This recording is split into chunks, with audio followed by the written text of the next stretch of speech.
Vale analisar masculinidade sob a perspectiva psicanalítica e sob a perspectiva da série Adolescência. Uau! Se você parar para assistir Adolescência como uma série comum, você não vai pegar todos os detalhes e as nuances e os pormenores que enriquece tanto essa série. Ela vem numa ideia meio documental, mas é justamente para fazer a gente refletir. Até agora eu não vi uma crítica negativa a respeito dessa série.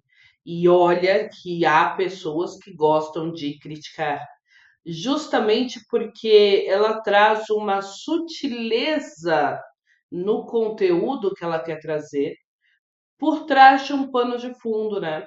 Por trás de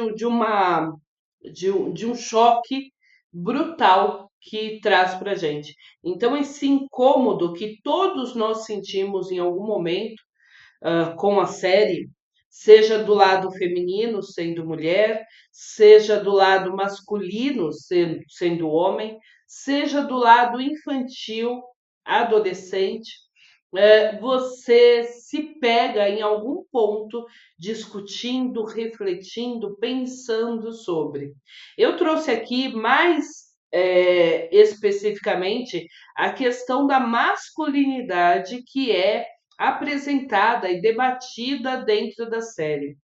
Ela vem debatida como se fosse um pano de fundo, uma quase justificativa para o assassinato que houve, mas a gente não vai usar como uma justificativa.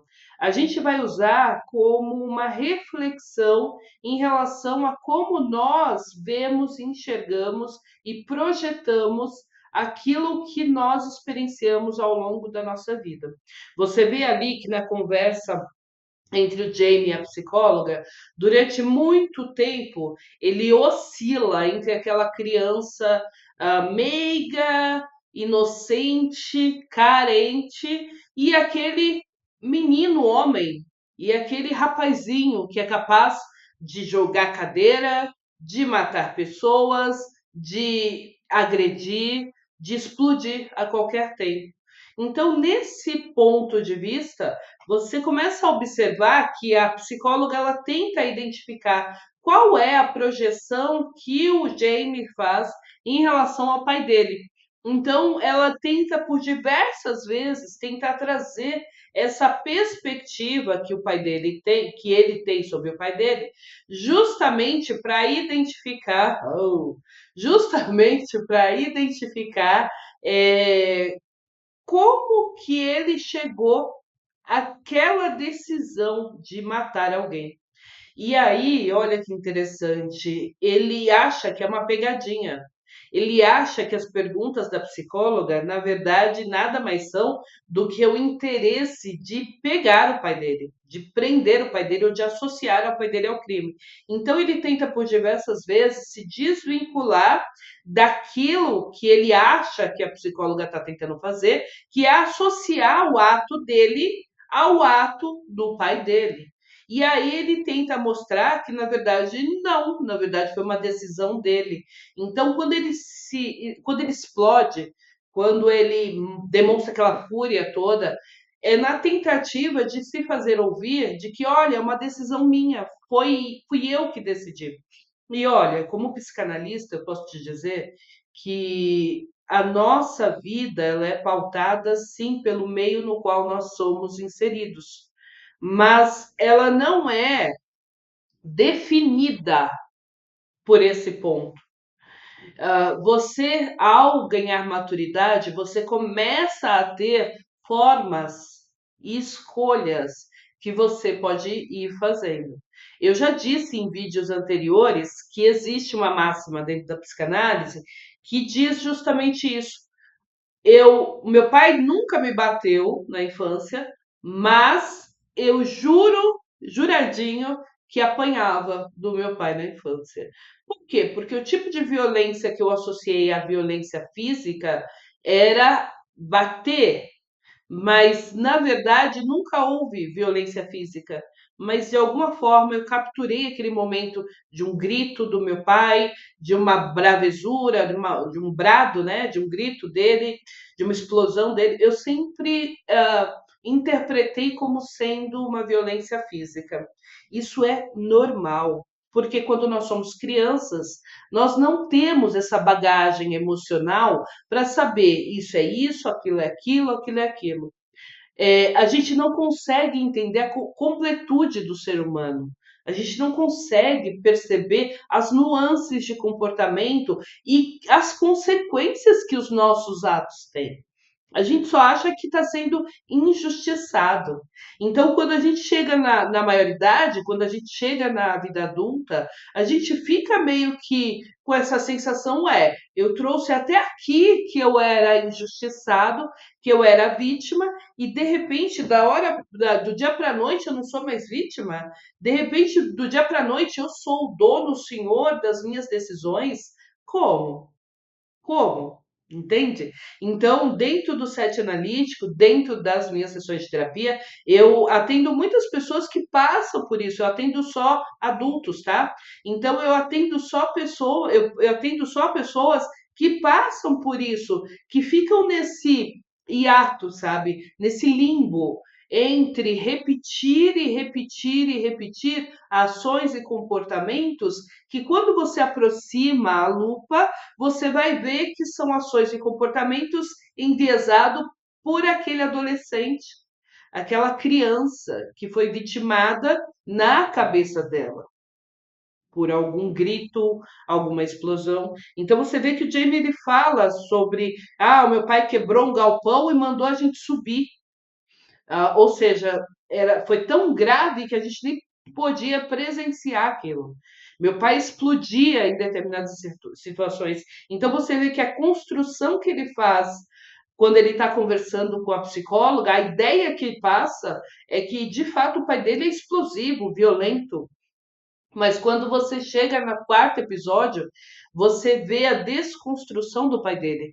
Porque no quarto episódio você vê que o pai sendo uma pessoa que passou por diversos passos, né, diversos momentos de violência física, aí sim. E nesse caso, para se afastar da violência física que ele sofreu e que ele não sabia muito bem lidar, ele foi para o oposto. Eu não digo que a permissividade, porque ele explodia em determinados momentos, esse é o fato que o Jamie traz, né? E é uma meia-culpa que ele faz com a esposa dele nessa cena belíssima dessa conversa visceral e franca que ele faz com a esposa dele, quando ele começa a fazer essa meia-culpa de peraí, eu não quis agredir violentamente, fisicamente meu filho, porque eu não queria repetir o que meu pai fez, mas de alguma forma eu acabei sendo responsável. Então ele se culpabiliza, natural para quem é pai e mãe, trazer esse fardo da culpa. Parece que quando nasce um bebê, nasce uma culpa, né? Nasce uma mãe, nasce uma culpa, nasce um pai, nasce uma culpa. Justamente nesse lugar, sabe, de qual é a minha responsabilidade sobre esse fato que aconteceu. E aí, quando você vê a desconstrução de que, na verdade, era uma família funcional, tinha pai, tinha mãe, bem tradicional, né, do ponto de vista social, era bem tradicional. A filha foi bem criada, eles tinham momentos de leveza, de brincadeira entre eles, e que, de uma forma abrupta, foi interrompida essa vida comum deles, justamente porque um dos filhos não se sentia visto socialmente e não queria importunar o pai, porque não sabia nem como conversar. Porque você vê que ao longo da conversa que ele tem com a psicóloga, você percebe que ele não consegue entender o que ele sentia. ele não consegue ter dimensão do que ele sentia. E aqui vem muito, né, do fato dele ser um adolescente, dele ter só 13 anos, enfim. Por isso que quando você ouve aí essas questões, vamos reduzir a maioridade penal, começa a refletir um pouco do que isso significa e de como que a gente deveria trabalhar os nossos adolescentes, enquanto são adolescentes, sob a ótica da adolescência, desse limbo de eu não sei quem eu sou, de eu preciso ser reconhecido e visto no mundo, eu preciso caber nesse mundo, pertencer a esse mundo, mas eu não consigo, de alguma forma eu me sinto esquisito, as pessoas me rotulam de esquisito, as pessoas me tratam como esquisito, eu me comporto como esquisito, mas eu não vejo que eu me comporto assim, eu vejo só o reflexo do que está vindo para mim, eu não vejo o que eu estou fazendo naquele lugar. Então, trabalhar essas nuances da adolescência e da criação vem justamente sob essa perspectiva. O que é a masculinidade, afinal de contas? Por que que os homens precisam ser tão tolhidos de sentimentos? Quando a psicóloga fala assim, ah, o seu pai era carinhoso, né? Ela pergunta, então o que que o que que é ser masculino para você? Ele fala, ser homem. E o que que é ser homem? É ser carinhoso? Ai, credo, que nojo, né? Ele fala, que esquisito, que nojo não. Ele fala, ai, que esquisito, como assim carinhoso? Ou seja, ele não consegue conceber que um homem pode dar carinho para outro homem sem necessariamente ter cunho sexual. Ele não consegue entender isso, porque ele não recebeu isso. Porque o pai dele não recebeu e o pai dele não sabia dar carinho efetivamente, né? Dar esse abraço, esse beijo, esse eu te amo. Ele só que conseguia demonstrar isso com atos, principalmente quando ele se força, o pai se força a não bater, a não repetir o ciclo de violência física que o pai dele fazia com ele. Então, muito rica essa série, porque faz a gente trazer todas essas nuances de reflexões. Veja, esse vídeo aqui é justamente para que a gente identifique o quão frágil a gente está tornando os nossos adolescentes, as nossas crianças, e o quão frágeis essas crianças e adolescentes vão chegar na vida adulta. Porque essas fragilidades, elas vão se fortalecendo, olha que paradoxo, né? Essas fragilidades vão se fortalecendo, ou seja, elas vão criando crosta, sabe? Elas vão se fixando ao longo da vida. E quando você chega lá na maioridade, quando você chega na vida adulta, você fica querendo repetir padrão, porque é o que você conhece, é o que você sabe fazer, mas você não percebeu ainda que você já é outro, que você cresceu, que você mudou de vida social. Uau!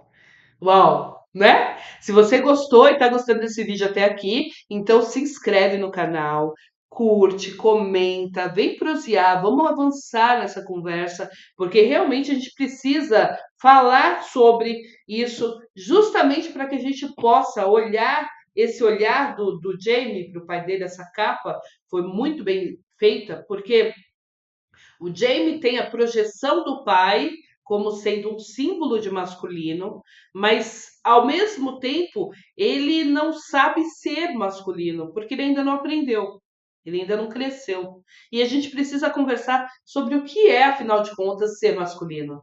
Eu gostei quando ele chegou para ela e falou assim: Ah, então agora você acha que a rainha. O que que foi isso? Você mandou ele se afastar como se ele fosse, como se você fosse uma rainha? Eu gostei dessa forma, porque demonstra dessa fala dele, porque demonstra a forma como ele enxerga as mulheres. As mulheres não podem convencer, persuadir, porque se ela persuadir, ela tem o poder. Ele associa uma conversa onde as pessoas crescem e amadurecem com esse jogo de poder entre as pessoas. Uau! Né?